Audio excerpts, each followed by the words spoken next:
श्रीपाद श्रीवल्लभ संक्षिप्त चरितामृत अध्याय 5 शंकर भटांचे तिरुपतीला पोहोचणे कणिपाकात तिरुमलदासांची भेट. हा अध्याय विशाखा नक्षत्र या अवधीमध्ये अध्याय करणे अधिक फलदायी होते. तुम्ही 1 ते 4 हे अध्याय जर आतापर्यंत वाचले नसतील किंवा ऐकले नसतील तर माझी विनंती आहे, कृपा तुम्ही ते अध्याय वाचावे किंवा ऐकावे. यांनी तुमच्या श्रीपादांबद्दल जी चरित्रामृताचे फळ असते त्यांच्या सर्व पायऱ्या तुम्ही गाठाल आणि तुम्हाला अधिक याचे गुण कळेल. तर आपण वळूया आता अध्यायाकडे. अध्याय 5 शंकर भटांचे तिरुपतीला पोहोचणे कणिपाकात तिरुमलदासांची भेट. या अध्यायाचे पठण केल्यावर तुम्हाला जे फळ मिळते ते अशा प्रकारे आहे. तुमचे सर्व विघ्न दूर होतात आणि देवता कोपापासून तुम्हाला मुक्ती मिळते.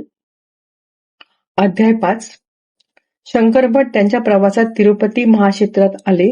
ध्यानात असताना बाल त्रिपुर सुंदरी या रूपात पाहिलेली मूर्ती थोड्या क्षणातच परमेश्वराच्या रूपात बदलली व नंतर बालयतीच्या रूपात मूर्ती प्रकट झाली. तिच्याजवळ काळ्या रंगाचा कुरूप माणूस पोचला व म्हणाला, तुमचा भक्त शंकर भट यास आजपासून 7:30चा त्रास प्रारंभ होत आहे. करुणासागर प्रभू म्हणाले, अरे शनेश्वरा, तू कर्मकारक आहेस. मी जीवांना कर्मविमुक्ती करतो. तू धर्माला अनुसरून तुझे कर्तव्य कर. शंकर भटांना कष्ट काळात सहाय्य करून त्यांची सुटका कशी करावी हे मी बघतो. तिरुपतीच्या रस्त्याने शंकर भट चालले होते. एका न्हाव्याने बळजबरीने थांबवून म्हटले की तू 20 वर्षापूर्वी घरातून पळून गेला सुबैया आहेस ना? शंकर भटांना तो जबरदस्तीने घरी घेऊन गेला. त्या सर्वांना शंकर भटांनी समजावून सांगितले की मी कन्नड देशात राहणारा ब्राह्मण असून मी ब्रह्मचारी आहे. तुम्ही म्हणता तो सुबैया नाही, परंतु मी सांगितलेले कोणीही ऐकले नाही. बळजबरीने माझे शौरकर्म करण्यात आले. याला ब्राह्मण भूताने पिछाडले आहे असे सांगून मांत्रिकाकडून त्यांचा छळ केला गेला. घावाने झालेल्या त्रासाने मी चक्रावून गेलो. मी शुद्धीवर आलो तेव्हा माझ्या समोर काळे तेज असलेला माणूस माझ्यात समावला.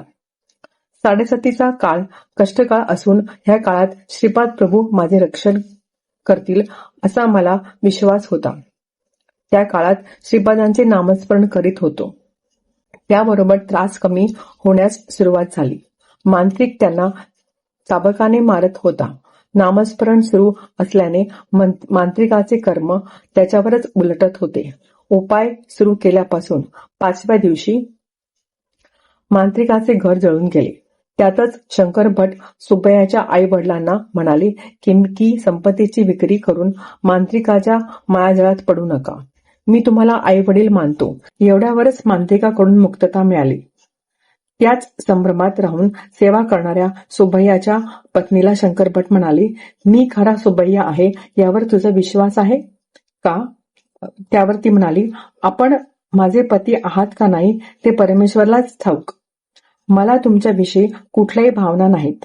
आपण माझा पत्नी म्हणून स्वीकार केल्यास तुम्ही नेहमी स्मरण करता त्या श्रीपादां वल्लभांचे स्मरण करून मी तुमच्या मार्गदर्शनाखाली राहीन. त्या सद्गुरूंच्या चरणी या जटिल समस्याचे निवारण करावे अशी मी प्रार्थना करेन. तिचे वक्तव्य मला युक्ती संगत वाटून मी तिला म्हणालो, श्रीपाद श्री वल्लभ साक्षात दत्तप्रभूच आहेत. या कलियुगात अवतार घेऊन प्रस्तुत ते कुरोपुरात आहेत. श्रीपादांना सद्गुरू रूपाने स्मरण केल्यास सद्गुरूसारखे अनुभव देतात. परमात्मा रूपाने स्मरण केल्यास तेच परमात्मा आहेत हे सिद्ध करतात. तू सुद्धा श्रीपाद श्री वल्लभांचे नामस्मरण कर. श्रीपाद प्रभूंच्या कृपेने 7:30च्या त्रासातून 8व्या दिवशी मुक्तता झाली. त्या दिवशी वाड्यात भविष्य सांगणारा एक माला जंगम आला. जंगमाच्या वेशात असलेल्या या माणसाकडे ताडपत्री ग्रंथ होते. त्यातून अचूक माहिती तो सांगत असे. सुबैया आई वडिलांसाठी तो घरी आला व त्याने ग्रंथप्रतातून पत्र काढून वाचले. प्रश्न केला माणूस कन्नड ब्राह्मण आहे. श्रीपादांच्या चरित्राचे लेखन हाच करेल. पूर्वजन्मी हा आणि ह्याचा मित्र कुंदकूर या शहराच्या जवळ मोगलीचर्ला या गावी जन्मले होते. मी दत्त मंदिरातील पुजाऱ्याचा भाऊ होतो. सुबैया माझा मित्र होता. आम्ही जुगार खेळत होतो. सुबैया सर्व हारला. शेवटी त्याने पत्नीला डावावर लावली.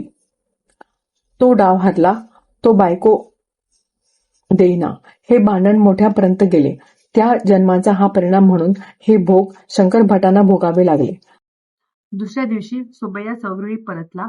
त्याचे चंचलत्व जाऊन तो स्वस्थचित्त झाला. कणिपाग्रामी जाऊन सर्व देवांचे दर्शन घेतले. वरसिद्धिविनायकाचे दर्शन घेऊन बाहेर आलो तर एक कुत्रा उभा होता. कुत्र्याला पाहून मी परत आत गेलो.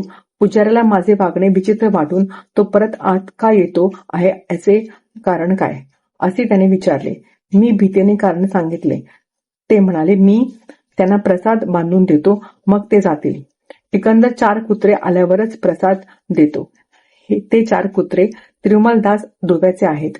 तो दत्तभक्त सांगतो की श्रीपाद श्री वल्लभ रूपात दत्तात्रेयांचा अवतार होणार आहे. तुम्ही त्यांचे घरी जावे.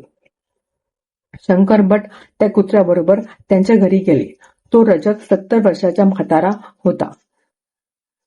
तिरुमलदास म्हणाले, बाबा शंकर भट्टा, आजपासून श्रीपाद श्री वल्लभ चरित्रामृताचा श्री गणेशा कर. तुला श्रीपादांचा आशीर्वाद कुरवपुरात लाभेल. तिरुमलदासाने पूर्ववृत्तांत सांगण्यास सुरुवात केली.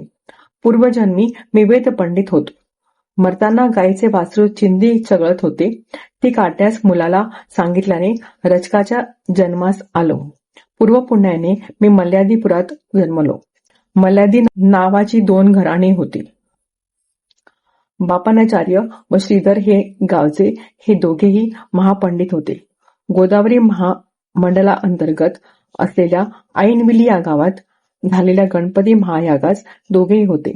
शास्त्राप्रमाणे शेवटची आहुती गणपती आपल्या सोंडीत स्वीकार करील आणि सुवर्णकांती रूपात दर्शन देईल असे पंडितांचे मत होते. असेच होऊन आहुती सोंडेत स्वीकारून गणेश चतुर्थीच्या दिवशी श्रीपाद श्री वल्लभ रूपात जन्मास येईन असे वचन दिले. तिथे तिघे नास्तिक होते. ते म्हणाले, दिसते ते सगळेच इंद्रजाळ आहे की महेंद्रजाळ, पण गणपती मात्र नाही. असे असेल तर परत एकदा दर्शन घडवून आणावे. होमकुंडात विभूतीने मानवाचा आकार घेतला. त्यानंतर ती महागणपती स्वरूपात रूपांतरित झाली व बोलू लागली. सगळ्या शक्तीचे भांडार मीच आहे. सर्व विघ्नकर्ता मीच आहे. सर्व विघ्नहर्ता सुद्धा मीच आहे. धर्मशास्त्रारूपात गणपती षण्मुख रूप विलीन झालेले हे रूप सुद्धा दत्तरूपच आहे. दत्तात्रय हे सर्व काळ त्रिमूर्ती रूपातच असतात. श्रीपाद श्री वल्लभ रूपात महागणपती असल्याने गणेश चतुर्थीच्या दिवशी त्यांचा अवतार होईल. हा अवतार माता पिता यांच्या श्रीपाद श्री वल्लभ रूपात महागणपती असल्याने गणेश चतुर्थीच्या दिवशीच त्यांचा अवतार होईल. हा अवतार माता पिता यांच्या संयोगाचे फळ नसेल, ज्योती स्वरूपच मानवकोटी रूप घेईल. श्री गणपती पुढे म्हणाले, मी तुम्हाला शाप देत आहे. सत्यरूप पाहून सुद्धा ते असत्य असे म्हणाला. त्यामुळे तुम्ही अंध, पंगू, बहिरा असे 3 भाऊ जन्माला याल. याप्रमाणे पुढील जन्मी ते भाऊ झाले. एक एक कर जमिनीत ते उत्पन्न काढीत. या शेतात पायथ्याला विहीर होती. दुष्काळ पडला. जमिनीतील पाणी वाळून गेले. फावडा घेऊन तिघेही वाळू काढण्याच्या प्रयत्नात असता दगडास फावडा लागून रक्ताचा फवारा वर आला. स्पर्श होताच मुक्यास वाचा. पाण्याच्या स्पर्शाने बहिरा दोषमुक्त व दगडाच्या स्पर्शाने अंधळ्याला डोळे आले. ती स्वयंभू मूर्ती बाहेर काढण्यात आली. त्यावर सिद्धिविनायकाची प्रतिष्ठापना बापन अवधानी आणि श्रीधर अवधानी यांनी केली. वरसिद्धिविनायक त्यांना म्हणाले, महाभूमीमधून या लोकात आलो. पृथ्वी तत्वावर अवतार घेतला. हे तत्व कालांतराने अनेक रूपात रूपांतरित होईल.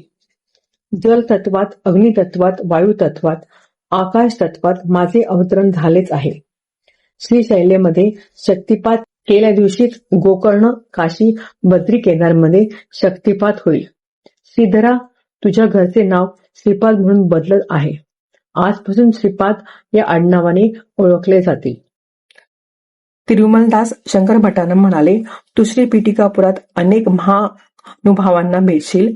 तुझ्याकडून रचलेल्या जाणाऱ्या श्रीपादांच्या चरित्रास श्रीचरणांचा आशीर्वाद लाभेल. तू लिहिलेल्या ग्रंथखेरीज दुसरा कोणताही ग्रंथ श्रीपादांचे चरित्र संपूर्ण रीतीने माहिती देणारा असणार नाही.